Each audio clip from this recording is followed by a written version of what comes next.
Vidal entrou no time após a saída inicial de Everton Ribeiro. Depois, com a lesão de Gerson, foi mantido entre os titulares. E o chileno, camisa 32, está jogando muito bem. Foi o melhor do Flamengo na atuação contra o Independiente Del Valle. Mas o que será que mudou para que o Vidal esteja jogando tão bem? Será que é só a qualidade do jogador que esse ano ficou mais apurada do que no último ano, ou que o contexto de atuação dele possa ter mudado? Vamos falar disso aí. Se inscreve no canal, deixa o teu like com o teu Roda Vinheta.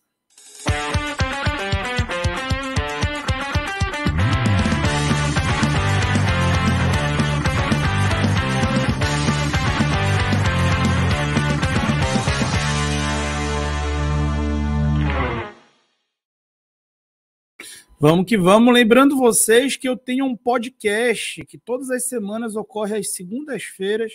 Esse podcast eu faço junto com um amigo e agora sócio, Tosa Flá, influenciador digital rubro-negro. A gente já recebeu muita gente legal lá. Eventualmente a gente faz sozinho, só nós dois também.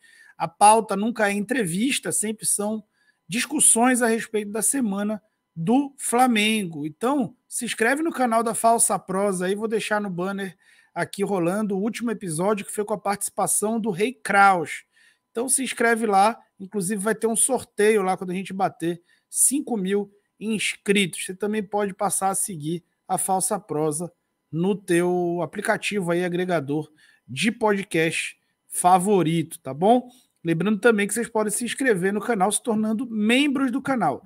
Membros do canal do Falso 9 têm acesso ao Telegram, onde eu faço transmissão tática de todas as partidas do Flamengo. Então vem com a gente, se inscreve aí, se torna membro aí, pagando R$5 por mês e escuta os meus comentários táticos enquanto o Flamengo joga, para você aí estar inteirado sobre os detalhes aí de cada partida. Bom, qual foi o segredo da melhora do Vidal? Primeiro vamos lembrar como ele jogava na Inter de Milão, né? Vocês vão ver aí que nesse time ele está fora, inclusive, do time titular. Pois é. Era um time que jogava, na época que ele atuava lá, com 3 zagueiros, né? E jogava com 2 alas, né? Por um lado, o Perisic, hoje no Tottenham, e o Dumfries, ex-Tottenham. O meio de campo tinha um tripé, com Brozovic sendo o primeiro volante, e o Çalhanoğlu e o Barella como médios. O Vidal jogava em uma dessas funções, ou na função que está o Barella, ou na função que está o Çalhanoğlu. Percebam como há sempre alguém ao lado, né, ocupando a amplitude e uma faixa de campo mais reduzida. Vocês podem ver como essa faixa de campo aqui, que a gente chama de box to box, porque ele vai de área a área, essa faixa de campo dele era nesse que a gente chama de meio espaço, né, que é a parte entre o corredor central e o corredor lateral. Então, uma zona delimitada ali lateralmente, né? Não é uma zona muito ampla do campo. Agora vamos lembrar do Flamengo de 2022. O Flamengo de 2022 tinha um lateral que apoiava para ocupar aquele lado desse médio que era o João Gomes? Não, né? O Felipe Luiz subia por dentro e o time não fazia essa amplitude sempre, mas quando fazia, quem tinha que fazer era o próprio João Gomes, que foi a função aonde o Vidal atuou. Se a gente for olhar o mapa de calor do João Gomes, a gente vai ver que ele tinha uma presença muito marcante no corredor lateral, tá? Até por isso, o Flamengo tinha um meio-campo curto, que a gente sempre falou na época, e até por isso o João Gomes fazia tantas faltas. Não é porque ele é um jogador violento, aliás, ele não é um jogador violento. Ele é um cara muito impetuoso, que entra duro nas jogadas e põe muita velocidade, muita intensidade no jogo.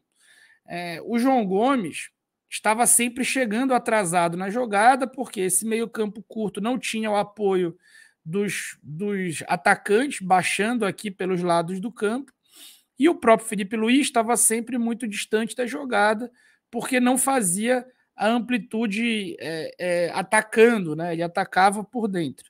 Então o João Gomes estava sempre muito sozinho, ocupando uma faixa, tendo que atacar uma faixa muito grande do campo.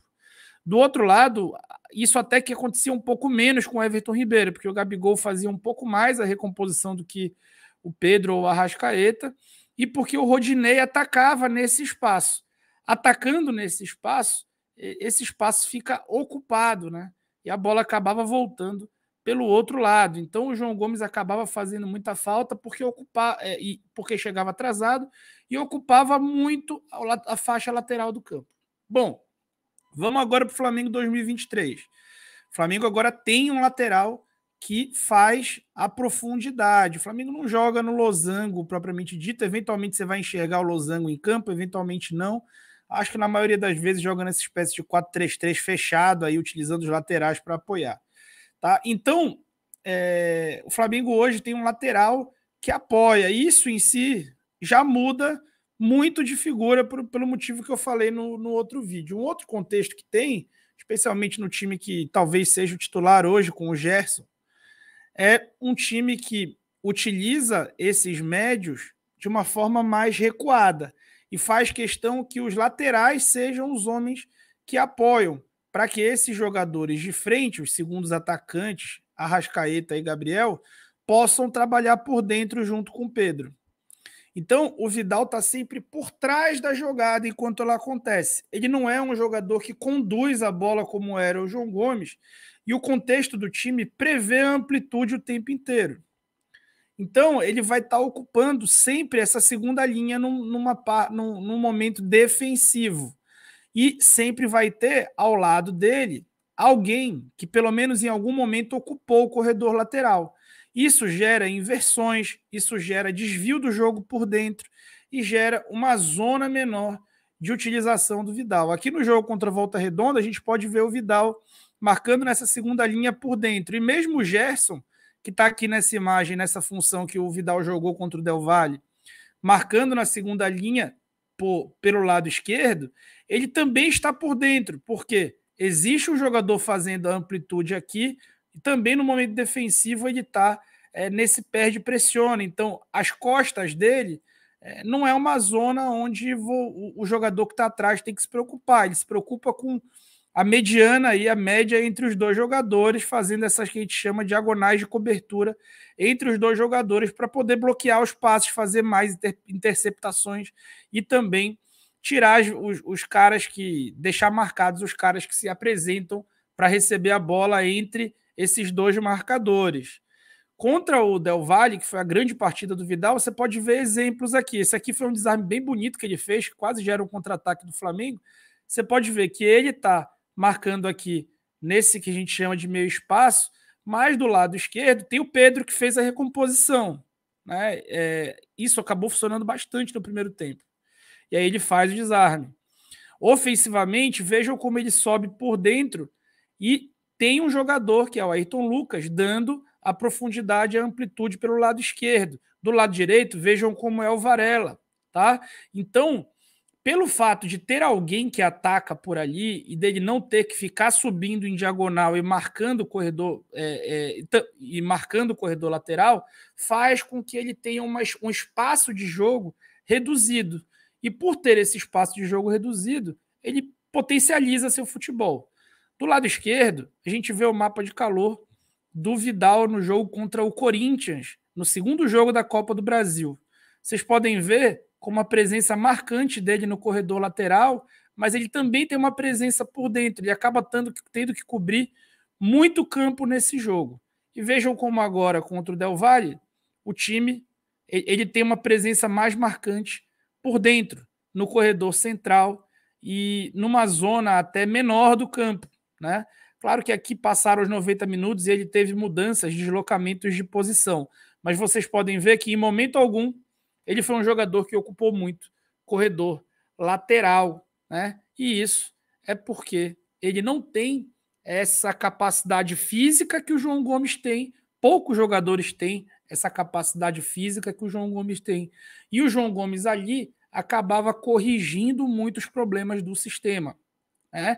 O João Gomes estava sempre correndo para trás e conseguindo fazer recuperações, justamente porque o time também não conseguia marcar pressionando após a perda da bola e não tinha a recomposição dos homens da frente. Hoje, em jogos, momentos específicos, como por exemplo o primeiro tempo do jogo contra o Del Valle, aconteceu, né, em vários momentos uma boa recomposição dos caras de frente, ou no mínimo aquelas diagonais que eu mostrei para você, que deixam o jogador que está atrás num raio de ação menor. Ao ter esse raio de ação diminuído, ele percorre menos espaço e fica mais dentro da sua zona de conforto. Vidal tende a crescer bastante nesse modelo de jogo, e isso pode ser uma ótima notícia para o torcedor rubro-negro. Eu já vinha falando aqui no canal que era precipitado dizer que o chileno estava fracassando no rubro-negro, porque as oportunidades que lhe tinham sido dadas foram num contexto inadequado para o seu futebol. O jogador de futebol, gente, ele não pode ser clonado. Então a formação precisa observar características individualíssimas de cada um. Se você tem um João Gomes no time, você pode jogar de uma maneira e não pode de outra. E se você tem o Vidal do time, isso pode ocorrer de forma inversa. No jogo de volta, se o Gerson voltar, quem será que sai do time? Será que sai o Vidal? Será que sai o Everton Ribeiro? Qual que é a tua opinião a respeito? Comenta aí no vídeo e deixa o teu like aí no vídeo, chama a galera para assistir se tu gostou. Beleza? Vou nessa.